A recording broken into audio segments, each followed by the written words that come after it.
बिल्कुल सच्ची बात है। और यहाँ पे सपोर्ट कोई करता नहीं। मैंने देखा कि मैं खुद इस इंडस्ट्री से निकला हूँ, और हमने खुद अपनी जमीन खुद अपने दम पे बनाई। और बहुत ही रब की बड़ी मेहरबानी के हमें कोई स्ट्रगल नहीं करनी पड़ी। बहुत सारी मेरे माँ बाप की, मेरे उस्ताद की दुआएं थी, और वैसे हम कायम खड़े हैं अपनी जगह पे। और उसी की वजह से थोड़ा जो दिल ऐसा रहता है कि यार किसी में अगर मदद है तो मदद जरूर करो। निर्भा जी, आपका भी कोई गबरू गैंग था? नहीं, कुछ हो नहीं था। हाँ, मेरा छोटा भाई है, तो उसका मैं नाम रखा निका। उसका नाम था OCP gang, auto control OCP control, कुछ ऐसे करके था नाम रखा था गबरू गैंग की जगह। नहीं, मेरे को गब गैंग नहीं था, क्योंकि मेरा तो ये है कि बदमाशी है पूरे वर्ल्ड में, दोनों दोनों गाने से, तारा गाने से, जी। वही बहुत है। नहीं, हम कहे जब आप बहुत टीन एज पे थे तो आपका भी कोई गैंग हुआ करता था अपने दोस्तों यारों का, जो आज भी मौजूद हो? मैंने कभी कभी कोई लड़ाई झगड़े वाला कभी सीन बनाया नहीं। मुझे खुशी है कि जब मैं 17-18 साल का था, तब भी मैं बड़े से बड़े लोग मुझे पाजी बोलते थे, पाजी दिलेर पाजी, दिलेर पाजी। तो प्यार ही मिलता रहा मुझे। मतलब कभी कभी ऊंची आवाज करनी नहीं पड़ी, और सारी चीजें रब ने मुझे ऐसे ऐसे देता रहा।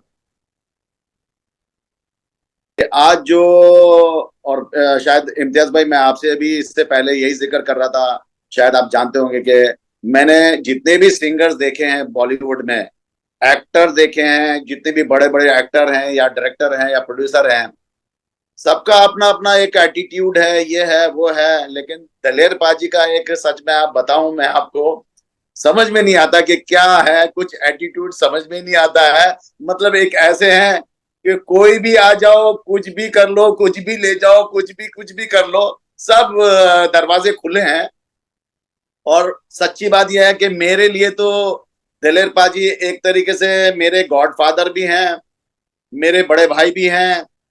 और इन्होंने मुझे, मैं बता नहीं सकता हूँ चैनल पे, सच बता रहा हूँ कि इन्होंने मुझे कहाँ कहाँ सपोर्ट की है। मुझे कपिल शर्मा के मतलब शो तलक पे ये लेके चले गए हैं मुझे। बड़ी बात है। तो इतना वही हमने कहा, हाँ ये उस वक्त। सपोर्ट जो है कोई भी स्टैब्लिश एक्टर या आर्टिस्ट जो है किसी न्यूकमर को नहीं देता, जितना ये खुले दिल वाले जो होते हैं, जो दिल से दिलदार होते हैं, वही सब चीजें कर सकते हैं। नरे पाजी, हम आप एक चीज पूछेंगे, जब आपने बहुत कम उम्र में इतनी सक्सेस पा ली, तो वो सक्सेस जी कभी सर। आपके आपके कभी सर पे चढ़ी कभी? मतलब कभी ऐसा लगा यार मैं तो कभी बहुत बड़ा बन गया? मेरा ख्याल था कि मैं जब घर से गाना सीखने के लिए निकला था, तब उम्र थी मेरी 11 साल की। मैं घर से भागा था और गोरखपुर गया था। मेरे उस्ताद राहत अली खान साहब, रब उनको जन्नत नसीब करे, गोरखपुर में होते उस्ताद राहत अली खान साहब। वो मुझे पता कि बहुत अच्छा गाते हैं, उनसे सीखने के लिए गया। और जब सीखने चला गया उनके पास, तो 1.5 साल रहा हूँ। 1.5 साल रहा। उन्होंने मुझे बहुत सारी दुआएं दी। और 1982 में वो रात को जब 1:30 बजे सोते थे, तो एक दिन सोते सोते ने बोला था कि एक दिन आएगा बेटा पुत्र, तेरे साथ आशा आशा बाई गाएंगे, 1982 में। तो गाना फिर मैंने गाया 1996 में आशा जी के साथ, अगर लड़की है तो लड़ने दें। और आशा जी की बहुत बहुत बड़कपन उनका कि उन्होंने मेरे लिए सिर्फ पहली बार कोई एज ए कोरस सिर्फ लाइनें गाई, नहीं तो इतनी बड़ी वो महान है, जी। वो भी उनको जरूरत नहीं गाने के लिए। जब उनको कहा अनु मलिक जी ने कि दिलेर जी के साथ गाना है तो आप गाएंगी, मैं बिल्कुल गाऊंगी, कुछ नहीं होता। कब करने रिकॉर्ड, कल कर लो। तो सहारा में उन्होंने रिकॉर्ड किया। जब वो रिकॉर्ड करने आई थी तो मैं बहुत रोया अपने उस्ताद को याद करके। मैंने कहा 1982 में उन्होंने बोला था, आज 94 है। इतने साल बाद वो रहे भी नहीं दुनिया में, लेकिन एक जो दुआ दे गए हैं वो पूरी हो रही। और फिर मैं बचपन से गाना गाता था, घर में सीखा था, मैंने माता पिता से कीर्तन करता था। कीर्तन का फायदा ये होता था कि आप जिस भी शहर जाएं, आप गुरुद्वारा जाइए और कीर्तन करें, आपको लोग पैसे भी मिलते हैं। उस टाइम में जब 12, 13, 14 साल की उम्र थी, कीर्तन करना तो मेरे पास 300-400 रुपये मुझे उस टाइम पैसे आए थे। 300-400 रुपये बहुत होते हैं 83-84 में। राइट। तो मेरे कहने वाला कि भगवान की बड़ी मेहरबानी की रब ने मुझे गाना ही सिखाया और मुझे स्ट्रगल नहीं करनी पड़ी। और आपको कहीं भी पैसे की जरूरत है, आप गुरुद्वारा जाओ, माथा टेको और उनसे बोलो मैंने शब्द पढ़ना है, और आप अच्छा गाते हैं तो हर आदमी आपको प्यार करता है। तो पैसे तो कोई दिक्कत नहीं थी। तो स्ट्रगल जाते ना, कैसे यहाँ यहाँ जाओ वहां जाओ, वो नहीं होनी पड़ी। पैसे मिलते रहे, गाने भी गाते रहे, उस्ताद की दुआएं इतनी बड़ी थी। फिर मैं 1985 में 86 में चला गया अमेरिका। तो मैंने अपने उस्ताद राहत अली खान से गजलें सीखी, ठुमरियां सीखी। तो मैं गजलों की शो करता था अमेरिका में। मेरा छोटा भाई हरजीत मंदी मेरे साथ साथ तबले थे। तो मैंने बड़ा नाम कमाया वहां पर कैलिफोर्निया में, सिर्फ गजल में। फ्राइडे सैटरडे संडे में शो करता था, और पर डिमांड मेरी बहुत होगी वहां पर कि दिलीप मंदी चाहिए, दिलीप मंदी चाहिए। लेकिन ये मेरे मन में था कि मैंने बहुत बड़ा नाम कमाना है और ये अमेरिका रह के नहीं होगा, तो मुझे इंडिया जाना पड़ेगा। तब मैं पंजाबी गाता नहीं था। रब की मेहरबानी हुई कि पता नहीं कैसे बोला था, और मेरी मम्मी ने मुझे गिफ्ट दिया और वहां से मेरी लाइफ बिल्कुल ही चेंज हो गई। सो रब ने मुझे बहुत बहुत ऐसे सर पे हाथ रख के बिल्कुल गुलाबों की तरह रखा हुआ।